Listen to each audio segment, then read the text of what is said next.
Chants of Jai Jai Shri Ram, Uttar Pradesh's newly re-elected Chief Minister Yogi Adityanath. The confidence comes through, the energy comes through. He's won a huge historic victory. They're playing Holi early in Lucknow. There will be Holi soon at the BJP headquarters in the capital as well. The Prime Minister scheduled to speak at 6 p.m.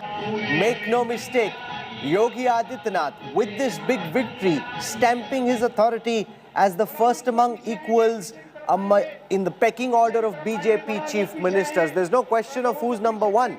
Possibly there's no question of who's 1 to 10. But when it comes to number 11, Yogi Adityanath now is clearly the favorite and he's established his authority with this big victory. Rahul Srivastav is with us, this big victory, and there's a new energy. Now, after a victory of this nature, it's only likely, but new passion, new energy, new confidence being exuded by Yogi Adityanath in that address there. Rahul, when did you see last a BJP chief minister winning and a show like that, what we witnessed? They usually don't do it. They want to it. leave it to what happens in Delhi. Nobody wants to do his own show of strength. It is usually Amit Shah and others, you know, they come to the BJP headquarters and there is an address by the two. This is a slightly more autonomous show. It's definitely got more autonomy returned to it. It can well be that the party okayed this, that you can go ahead, because if the BJP wants to make it a sustaining kind of an impression, sustaining impression for the next 2 years, because 24 is just 2 years away, then this is necessary. This win needs to be celebrated and toasted to send a message across to the people that what we stood for, what we campaigned for has brought dividends, people have supported, and we are celebrating that. I think it's just to be more inclusive as far as this win is concerned. I think the BJP is sending out a very strong... But the fact also is, Sheila Bhatt, that Yogi Adityanath, unlike some of the other BJP chief ministers, is a man who comes as a certain package. He has a particular personality. You can't mess with the man. He's also a saffron robe monk. And therefore, he carries extra weight. He always carried extra weight because of his saffron robes. Now, because of this big second victory, he's got additional political heft. See, we should not try to rob away his success, and today is his day also. There is no doubt about it. But BJP is a very formal, conservative, traditional party, and certain things work certain way only in a very set manner. Remember 3-4 things. One, till Advani failed in 2009, till he retired in the sense of leadership for prime ministerial candidateship, Modi did not enter the Maidan. He's hugely respectful. If you look for the cues over there, Sheila, I just want to point out to our viewers that the Chief Minister of Uttar Pradesh was very respectful. When he spoke of the Prime Minister again and again, saying he's the most dynamic leader in the whole world, mentioning Prime Minister Modi multiple times. So he's very clear. He knows where the North Star is. And he also mentioned Rajnath Singh and Amit Shah. So that's what I'm saying. It's long way for Yogi to come up in that sense. He will... why are we, same journalists, not talking about Shivraj Singh Chauhan then? 3-time winner. There are many people who have been before him. The reason for that is... No, I'll tell you what. One second, Sheila. The reason for that could possibly be that Yogi Adityanath is a huge star campaigner nationally in a way that someone like a Vasundhara Raje or a Shivraj Singh Chauhan never were. In a room, when Yogi is sitting and if Rajnath Singh walks in, Yogi will stand up. Of course. So it's number, and then whenever Prime Minister goes abroad officially, Rajnath Singh is number 2. You know that. GAD department issues circular. Rajnath Singh has to head the emergency meetings. So I don't know. But they don't upset the hierarchy. They don't upset the hierarchy. BJP does not. Politics and hierarchy are two different things. Yes, agree. Public perception you are talking about. The key thing here is, Rahul, last time around, Yogi Adityanath got the chief ministership from the central leadership, first from the RSS and then the central leadership. This time around, this is the mainstreaming of Yogi Adityanath as a leader who got elected again as chief minister. I think this is different.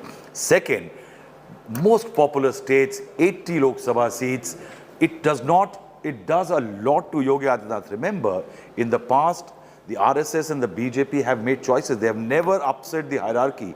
They have never done supersessions. But remember one fact, that at one time there were Atal Bihari Vajpayee and L.K. Advani. Atal Bihari Vajpayee, the mass leader, man from Uttar Pradesh, became the Prime Minister. L.K. Advani became the Prime Ministerial choice from Gujarat only after Atal Bihari Vajpayee. So it's not that Yogi Adityanath is rushing in and saying, not. I will demolish Remember, everybody. the Gujarat Chief Minister No, we also, are rushing in. He's was not Chief rushing Minister for 3. No, but I'm saying he's special. He's there. And he's different.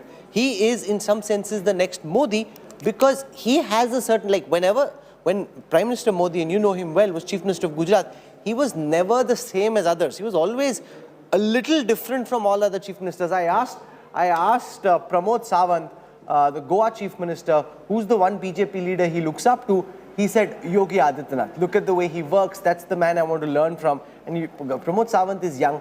And the fact that he mentioned Chief Minister Yogi Adityanath suggests, like a lot of BJP people think at the time, that they look at him as being the rising star. He is the rising sun. Make no mistake about that. I want to go across to Anupriya Patel of the Apna Dal joining us now. There were some tense and tough moments in eastern Uttar Pradesh where the election seemed tight, especially during the campaign. She's got a nice wry smile on her face, quiet sense of satisfaction that despite all that noise and all the hawabaji, at the end, the Apna Dal BJP alliance storming to power in Lucknow and winning in style.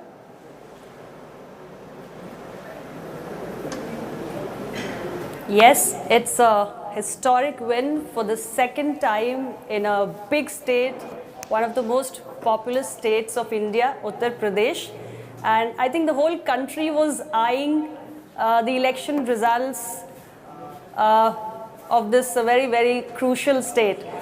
However, we were always confident, and I have said it many times before, that Apna Dal and BJP have stood the test of time for the past 3 elections. Fourth election will be even stronger, and Nishad Party also joining in. So I was never doubtful, and today I guess you all agree with me that we have made this resounding victory for NDA, and we have another opportunity to good for people. So I want to it's a show our moment viewers of what great happened excitement in eastern for me. Uttar Pradesh, which is where Anupriya Patel comes from, which is where her party comes from. There was a split in her family. There was also a second faction of the Apna Dal which was fighting. So I'm going to show you what happened in eastern Uttar Pradesh, Purvanchal. So in the belt of Purvanchal, if you look at the seat share numbers as they stack, out of the 139 seats, the BJP winning 80, the Samajwadi Party 54. Now that is substantial because this is where Akhilesh Yadav actually thought he'll be in front. But if you look at the stretch of the map of eastern Uttar Pradesh, which is on the screen right now, except for the parts that are right in the middle, in the southern part of eastern Uttar Pradesh and in the north towards Gorakhpur, Padrauna, you've got the BJP winning and winning in great style along with the Apna Dal.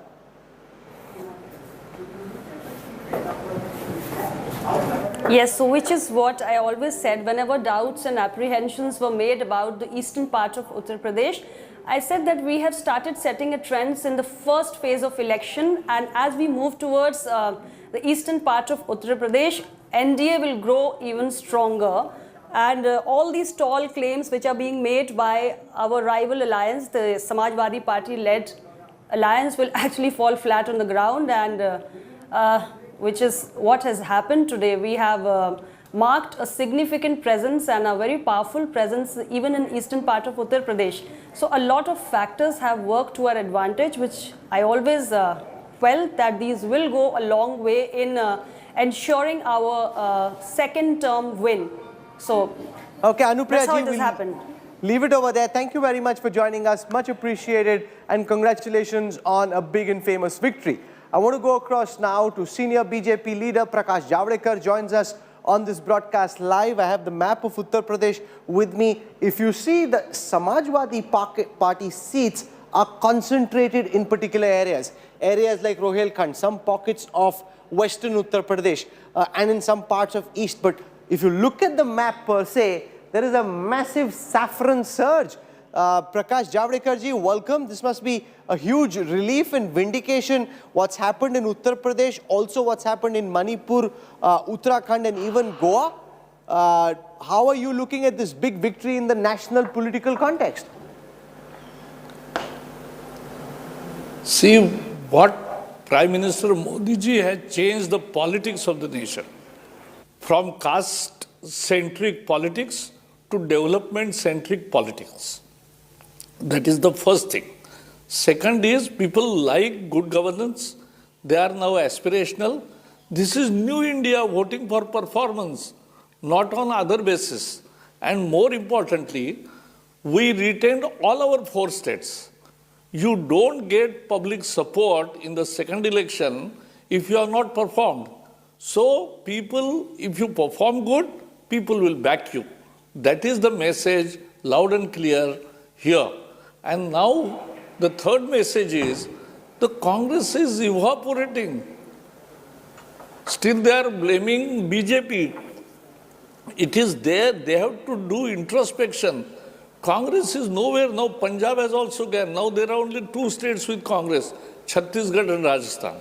And I can give you in writing that in next election, assembly elections in 2023, both the states will be in the BJP back.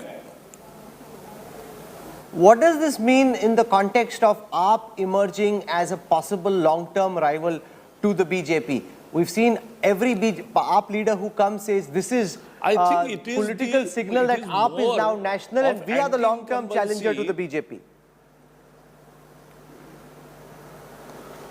I really don't feel so, but the issue is, it is because Aam Aadmi Party fought in Goa, in Manipur, in Uttar Pradesh, in Uttarakhand. There is nothing like that. I don't see any All India trend in that. What I see is, in all the 4 BJP ruled states, we got pro-incumbency. And in one state where elections were held, which was ruled by Congress, got anti-incumbency. So people have punished Congress. No, that's true. But the fact also is that BJP on the back of West Bengal, on the back of economic distress on account of the pandemic and the whole period of the coronavirus, seemed fatigued in the middle because there was farm agitation, etc. What this election result has shown is that despite those challenges, people still think BJP is their best alternative and they've gone out, as you said, and voted for the BJP. Does this make, according to you, the road to 2024 easier? Yeah, one way it is yes, but every election is a new election. And we prepare in that way only. We don't rest at this point that now we need not work more and take more efforts so that we are going to win. But that's not the fact. And therefore, you have to always exert and reach out to people and ensure your last mile delivery in a good governance. Then only you get mandate after mandate. We've got live images on our screen now from the BJP headquarters. The BJP's master strategist, Amit Shah, there was a time when multiple MLAs left, ministers left to join the Samajwadi Party. It seemed that the BJP had some problems in setting the narrative. Amit Shah got more closely and actively involved. Big celebration now at the BJP headquarters. BJP former President, current Home Minister Amit Shah arriving at the BJP headquarters. Bhupender Yadav right behind him, and the entire galaxy of BJP stars. And a big victory this. We see Rajiv Chandrasekhar, we see Gaurav Bhatia, multiple well-known television faces here. Prakash Javadekar ji, there's so much which is said about whether this election sets up Yogi Adityanath as a potential long-term successor to Prime Minister Modi, and that in some senses, at least when it comes to chief ministers, Yogi Adityanath establishes himself as first among equals. Is that something that you agree with or disagree with? How do you see this? I think this will be too premature to declare because there is no vacancy. Correct. A. B. More importantly, situation evolves. Has anybody predicted in 2011 that Modi will be the Prime Minister choice and will become Prime Minister and will get again new mandate in 2019? No, it doesn't happen like that. So I see no vacancy at this time, and but one thing is sure, that all our chief ministers are popular not only in their region. When they go even other states, they attract crowd and they are vote catchers in different states also. Yogi ji has a tremendous craze all over and he goes everywhere.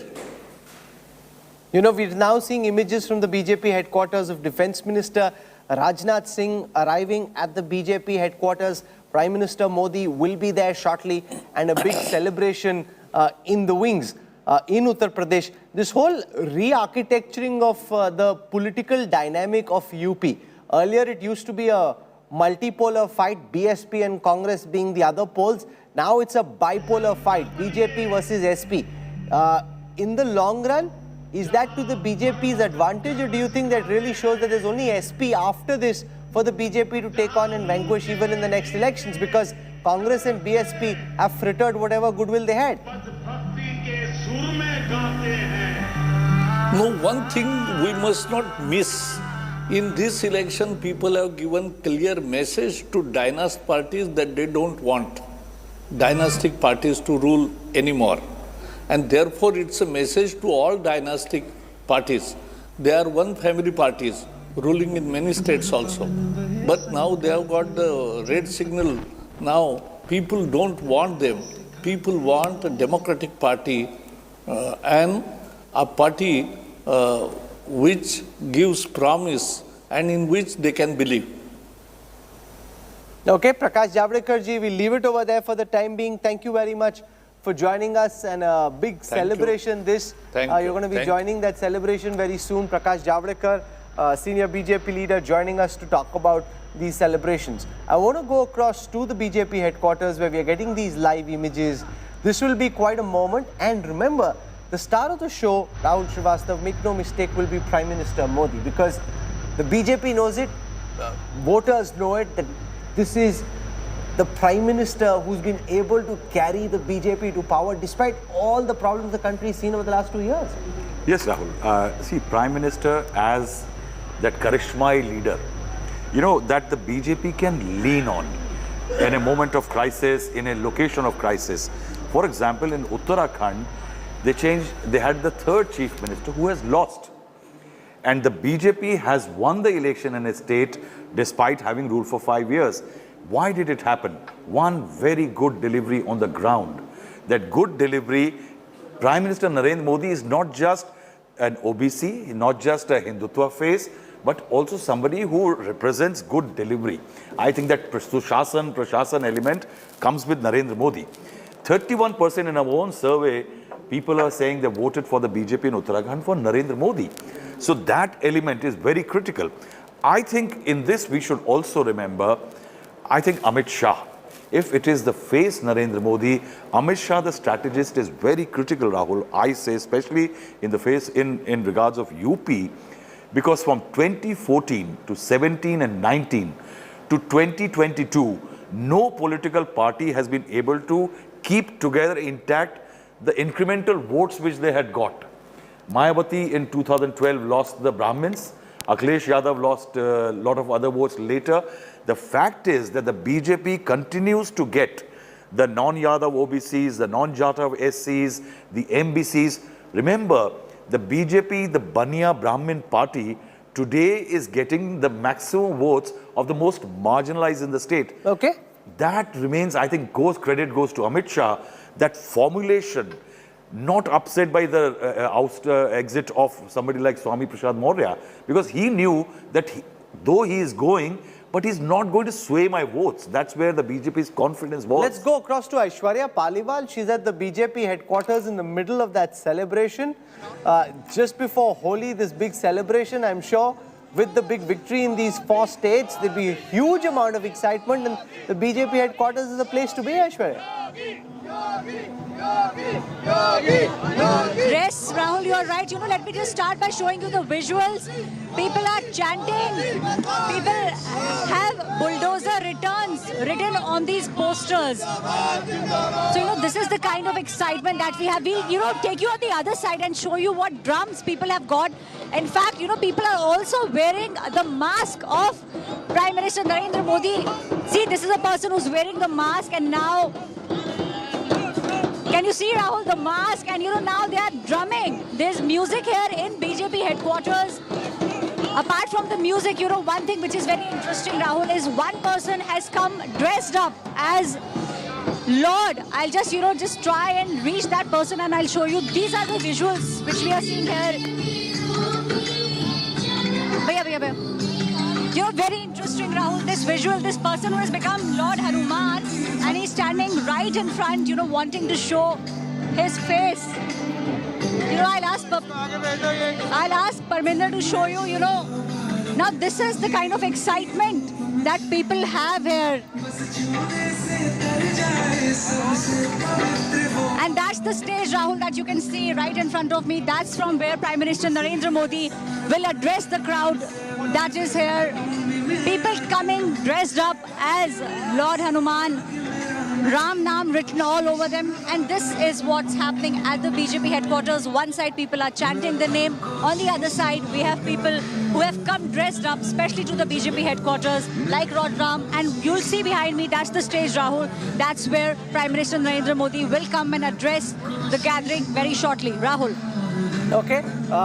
Big setup there. We'll come back to you in just a moment. Prime Minister Modi expected to reach the BJP headquarters any second now, and we'll then have that big celebration out on our screens. 267 wins for the BJP, down from the last elections, but in the context of this being a re-election, in the context of the pandemic, in the context of economic distress, this is a huge victory, and it also shows how the opposition, Sheila Bhatt, is running out of ideas. Like, what do they do when your opponent is so formidable?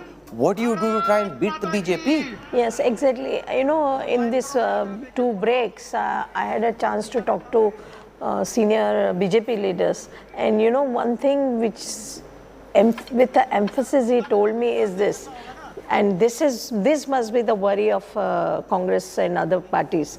He said that people don't understand that this victory is not just that we are getting the power, but through this election, we have got new leadership in UP.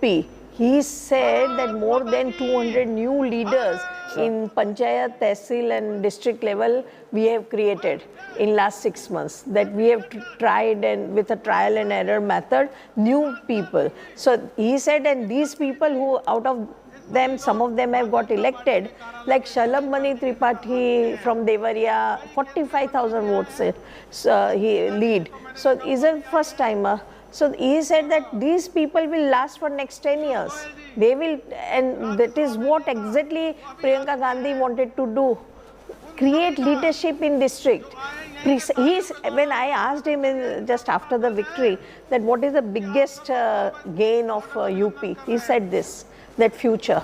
No, that's true, because you've set up a leadership, Rahul, and you traveled so much during the campaign, which will last you a generation.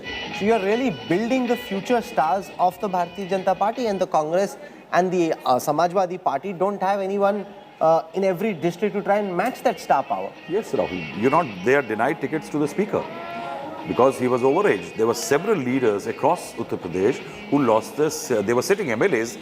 Any party which is trying to retain power always has that winnability greed, and it says that, okay, let him contest one more election, he may win.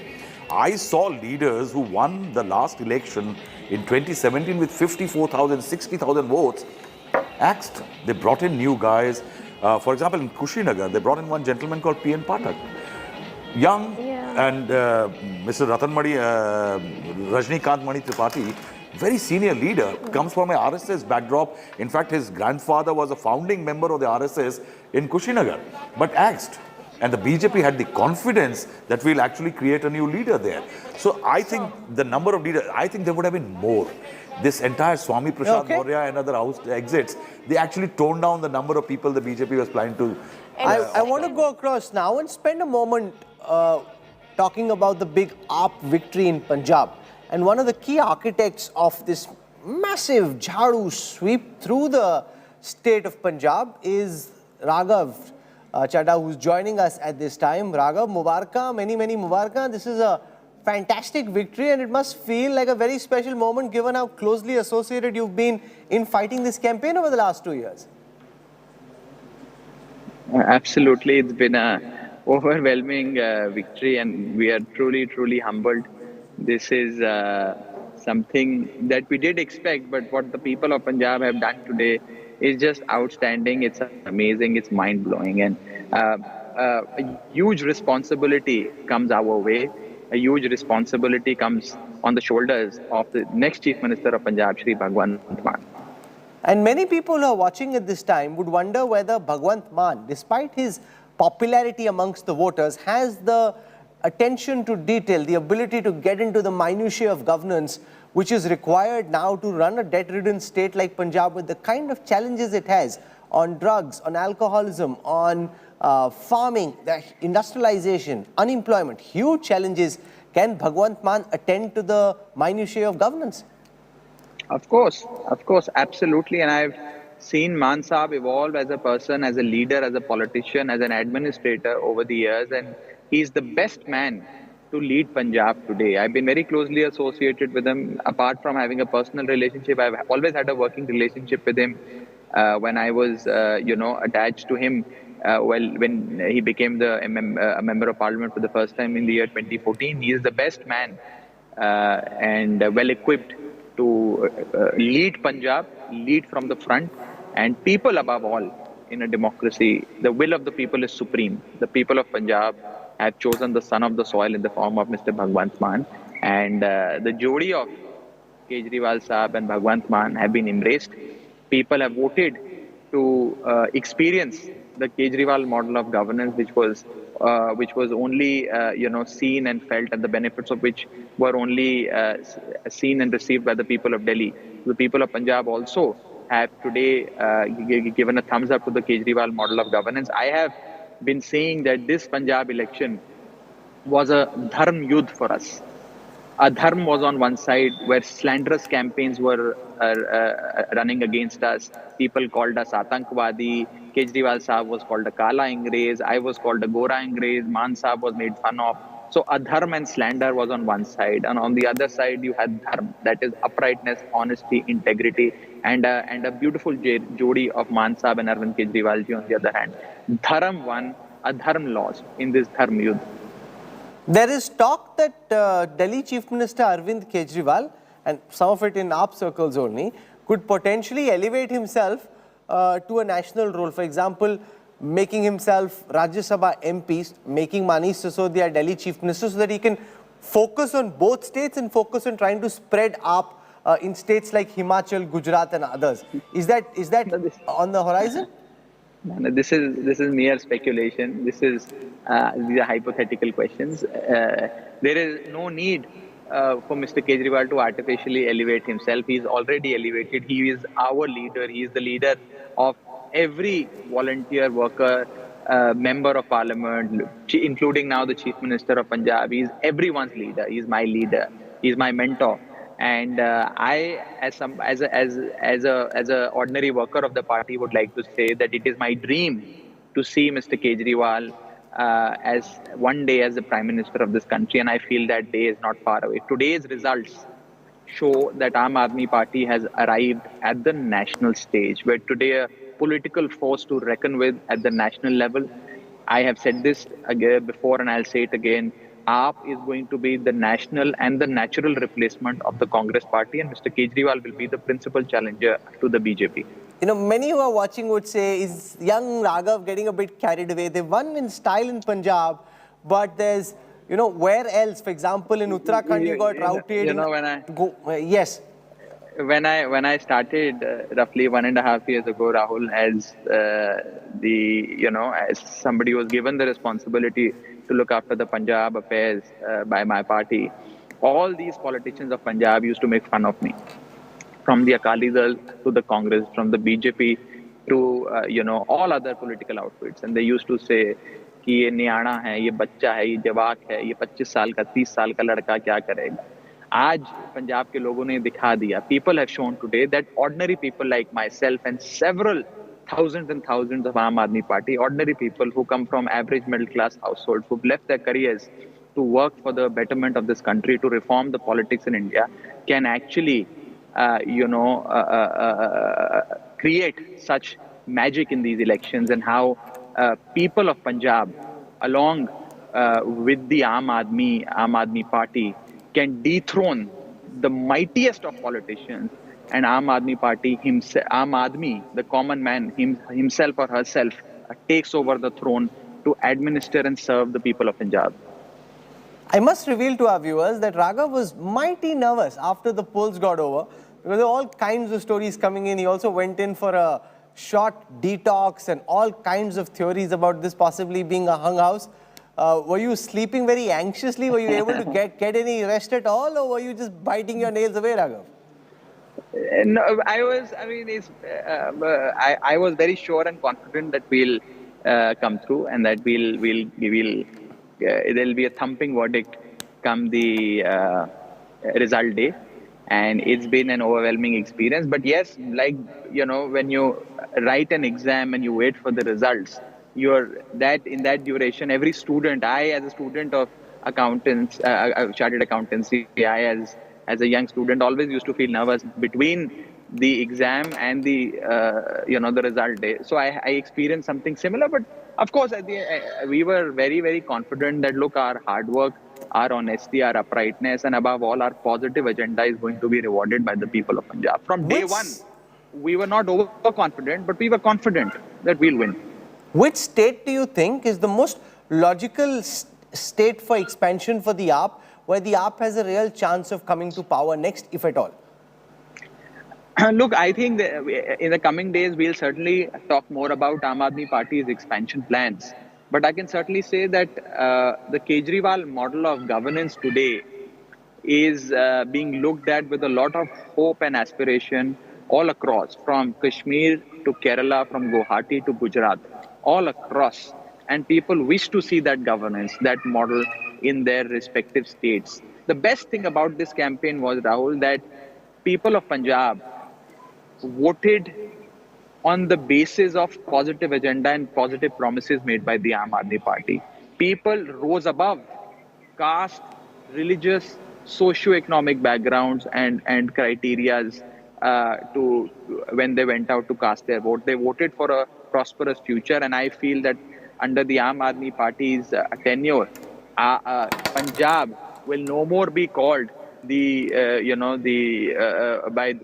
Urta Punjab, by the phrase Urta Punjab. It will be called as Uthta Punjab, Khushhal Punjab, Rangla Punjab. Okay, are we talking at this moment potentially to the next Deputy Chief Minister of Punjab? Hindus constitute about 40% of the vote share. मेरा सवाल सुन लियो फिर दसना. The second possibility is that with all these half a dozen Rajya Sabha MP seats now becoming vacant, given the number of seats you won in Punjab, would you prefer the Rajya Sabha route, Raghav? I was given the responsibility to. अच्छा, आप diplomatic answer मत दो ना, जो मन की बात है वो बताओ. नहीं, मन की बात ही बता रहा हूँ आपको, मन की बात ही बता रहा हूँ. मुझे चुनाव लड़ाने की जिम्मेदारी दी थी, चुनाव लड़ने की जिम्मेदारी नहीं दी गई है. I have several responsibilities already given by my leader to me, and I would like to honor those responsibilities and let a new government take shape. Let Mr. Maan, who's the man of the match, who's the chief minister now, lead, the government, and we are always there to assist him in any which way that he wants us to assist. It's interesting, Rahul Srivastava, there is virtually nobody else who's as young as Raghav is in national politics across. So there is Aditya Thackeray, but Aditya Thackeray is Uddhav Thackeray's son. There is no one who comes from a middle class family who enjoys as significant a position in any political party. You can't really include Abhishek Banerjee because again he's Mamata Banerjee's nephew, or Anand, who's the nephew of Mayawati. Raghav, in that sense, is unique, and many people who are watching India Today TV at this time would wonder whether, that's a possible space in politics for their likes. See, I think if you look at Aam Aadmi Party, that's what the Arvind Kejriwal is. That's what a Manish Sisodia is. You see, most of the Aam Aadmi Party leaders do not have the kind of baggage or problems, issues that say in Punjab, you had Amrinder Singh Raja, Maharaja, No, but I have lack of access. But I have a question, Raghav. What is it that makes, say, a Raghav Chadha or a Atishi Marlena last it out in comparison to, say, a Prashant Bhushan, Yogendra Yadav, Shazia Ilmi? They're also middle class, not necessarily belonging to any political party. They came in, they burnt out, the equations with Mr. Kejriwal got frayed. How is it that you and Atishi and have lasted and the others kind of didn't? What's the secret? No, I would not want to compare myself or my colleague Atishi with any of our former colleagues. We respect all of them. We've parted ways, that's fine, but they have our best wishes. I personally, I can speak for myself. I think the one thing that Mr. Kejriwal sees in a person, which is over and above one's skill set and competence, is loyalty and dedication. Loyalty and dedication not merely towards the party, but towards the country. And that is what is of significant importance. You said something very, very important, Rahul. Today's politics is dominated by families, from Mehbooba Mufti and Omar Abdullah, to the Thakres in Maharashtra, to the Yadavs in Bihar and UP, to the Patnayaks in Odisha, and to DMK Stalin. Every state literally has a political family and young people from that political family that have captured power, and they have kind of enjoyed a hegemony over the entire electoral politics and the system. Aam Aadmi Party is a ray of hope that shows that ordinary people can come at the forefront of national politics, and that's the beauty of Aam Aadmi Party. That's the beauty of Arvind Kejriwal. You need not be a Scindia or a Pilot or a Mufti or a Thakre or a Yadav or a Gandhi, for that matter, to come at the forefront of national Rahul, politics. is a quick question for you. I think, I wanted to add what you asked him. You see, why a Raghav Chadha or an Atishi can survive longer, find it easier than somebody like Mr. Bhushan. There can be only one strong-headed man in the family. And have no doubts, Arvind Kejriwal's demeanor hides a lot of toughness. He's a very, very strong-headed man. And I think that's where being young really helps, like somebody like Raghav Chadha. And he's speaking of Kejriwal as a mentor, as a guru, Yes. showing the way. So the equation works well. Works much better. How are you celebrating? Where's the party tonight, Mr. Chadha? No Patiala pegs. I am currently in Chandigarh at the party headquarters. I've been celebrating, dancing, eating laddu, singing songs all day with my party volunteers. Several of the candidates who won came back to Chandigarh now to meet us. And now I'll be heading to Sangrur to meet my elder brother and the CM designate, Mr. Bhagwant Mann. So I'll probably celebrate with him in the evening. Okay, we'll leave it over there. It's a big day for celebration, and with good reason. You worked hard, so you deserve to Thank party. Rahul Srivastava spoke about party pegs. Mr. Of Patiala pegs. Bhagwant Mann has promised to be off all Patiala pegs, so there's no Patiala peg happening. I just want to say that the real credit, Rahul, for this victory goes to the people of Punjab. I said this before, I'll say it again. Some of us, we are political novices. We come from, very humble, ordinary background. And somehow we have won. It is, as they say in Punjabi, and you understand Punjabi, ki lallu kare kavaliyan, rab siddhiyan paave. God wants us to do something magical. God wants us to, reform Punjab, make Punjab prosperous again. And it's His own ways, His own mysterious ways of showing us the path. Well, many Mubaraks, and thank you for joining us. We wish you all the best. Raghav Chadha there, one of the heroes of this AAP victory. We're slipping into a quick break. When we come back, we'll cut across live to the BJP headquarters where Prime Minister Modi is about to arrive, and there will be a big victory speech at the BJP headquarters live in India Today on the other side of these messages. Stay with us.